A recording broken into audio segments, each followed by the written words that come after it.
9 मई के हवाले से राणा साहब हमारे बड़े काबिल एहतराम हैं। राणा साहब जैसे, इनको तो मैं नहीं कह सकता, जैसे लोगों ने और इमरान खान साहब के साथियों ने मेरे ख्याल में पीटीआई को मरवाने में कोई कसर नहीं छोड़ी। सर गुजारिश कहा आप जैसे गुजारिश ये ये बड़ा भारी जैसे आप 9 मई पे इफ एंड बट लगाते रहे। एक वाकया हुआ, ठीक है, मान लिया आपसे गलती हो गई, पॉलिटिकल वर्कर थे, चले गए। उस रोज़ आप इस कौम से खिताब करते हुए प्रेस कॉन्फ्रेंस आप खिताब ही करते थे ना, आप कहते जी कि ये वाकया हो गया, हम इसकी मजम्मत करते हैं और जो लोग हमारे गए हैं, जिन लोगों ने भी ये जो है वो पुरतशद्दुद वाक़यात किए, आप उसको सजा दें, मामला यहाँ तक ना पहुँचता। आपने किया क्या?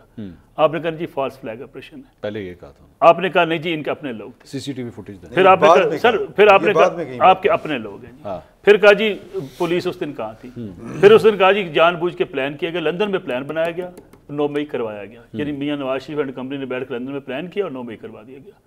ये सारी जो कहानी आप बनाते रहे, वो इमरान खान साहब को आप गड़े में फेंकते रहे। अच्छा, यानी इमरान खान साहब खुद तस्लीम इस बात को कर चुके हैं जब उनको गिरफ्तार किया गया।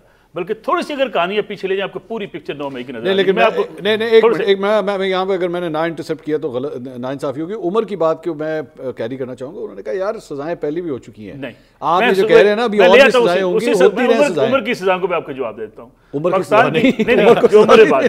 पाकिस्तान की सियासी तारीख में हर सियासतदान ने एस्टैब्लिशमेंट को ललकारा है। ठीक, नवाज शरीफ ने भी ललकारा। उन्होंने कहा जी ये बाजवा साहब आपको हिसाब देना होगा, जनरल फैज साहब आपको हिसाब देना होगा। जुल्फ़िकार अली भुट्टो ने कहा, जुल्फ़िकार अली भुट्टो की एस्टैब्लिशमेंट से लड़ाई हो गई, लेकिन एक रेड लाइन थी जो किसी सियासतदान ने क्रॉस नहीं की। ठीक है, हाई जैकिंग केस त्यारा हाई जैकिंग, उस पर भी लोगों की राय थी कि मियाँ साहब ने ये कहा था, नहीं नीचे आर्मी चीफ बना दिए गए थे, मुख्तलिफ राय उसके वाले से पाई थी। किसी ने इस मुल्क के अंदर कहा कि हम GHQ के बाहर जाएंगे, किसी ने इस मुल्क के अंदर ये कहा कि मैं आर्मी चीफ की तैनाती नहीं होने दूंगा, ठीक, और हम GHQ के बाहर जाएंगे। किसी ने इस मुल्क के अंदर ये कहा कि इमरान खान हमारी रेड लाइन है, उसको गिरफ्तार किया गया तो फिर हम पाकिस्तान को नहीं मानते। ये इनके रहनुमाओं के बयानात है ना, मेरे और आपके बयानात तो नहीं है। ठीक है, आपने इमरान खान को महात्मा बनाकर रियासत के सामने खड़ा कर दिया। ठीक, और इमरान खान साहब ने कहा अगर मुझे गिरफ्तार आप लोगों ने, सर मेरी गुजारिश सुने, हमारी मीडिया ने, सोसाइटी के लोगों ने, चले रहनुमाओं ने, आपने कहा कि अगर इमरान खान साहब को गिरफ्तार करने पंजाब की पुलिस आई तो आज़ाद कश्मीर की पुलिस उसके मुकाबले खड़े कर दो। क्या कमांडोज नहीं बुलाए गए? आपने गिलगित बल्तिस्तान से क्या कमांडोज पुलिस के नहीं बुलाए?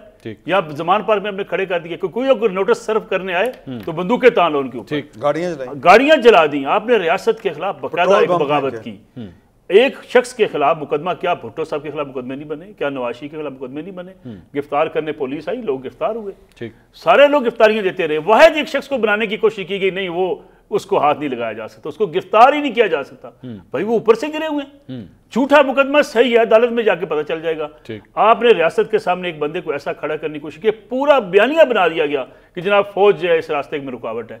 लोगों की ज़हन साजी की गई, लोगों को कहा गया कि फौज के खिलाफ कैंपेन करो, लोगों को से कहा गया ट्विटर पे फौज के खिलाफ कैंपेन चलाओ। फिर आर्मी की जो कमांड की तब्दीली हुई, क्या हुआ? इन्होंने जनरल बाजवा समझ लिया था जनरल सैयद आसिम मुनीर को। इनको अंदाजा नहीं था कि हुआ क्या। वो सारी इनकी हरकतें देखते हुए आ रहे थे जब DGI थे, DGMI थे, उनको पता था कि ये जमात कर क्या रही थी, वो सोच क्या थी इमरान खान की। जब कहा जाता था ना बुला के DGFIA को कि जी सऊदी अरब में तो ये होता है, यहाँ क्यों नहीं होता, सबको लटका दो उल्टा। ये सोच इनके दिमाग में मौजूद थी, जिसका नतीजा 9 मई निकला। क्या ये लोगों ने नहीं कहा कि अब हमने कैंट की वो सारी जो थी कि जहाँ पे कुछ जलसा नहीं करता, आज हमने तोड़ के रख दिया? क्या ये नहीं कहा कि हम GHQ के बाहर पहुंच गए हैं? यानी आपके पास जो डिफेंस का हेडक्वार्टर है, आपका जनरल हेडक्वार्टर्स, उसके सामने आप एहतिजाज करने जा रहे हैं। और इमरान खान साहब कह रहे हैं हम वहाँ, मेरे लोग वहाँ पे गए। ये वो जुर्म है। मैं आपको आपसे इस जुर्म की जब तक आप घुटने टेक के माफी नहीं मांगेंगे, आपको माफी नहीं मिलेगी।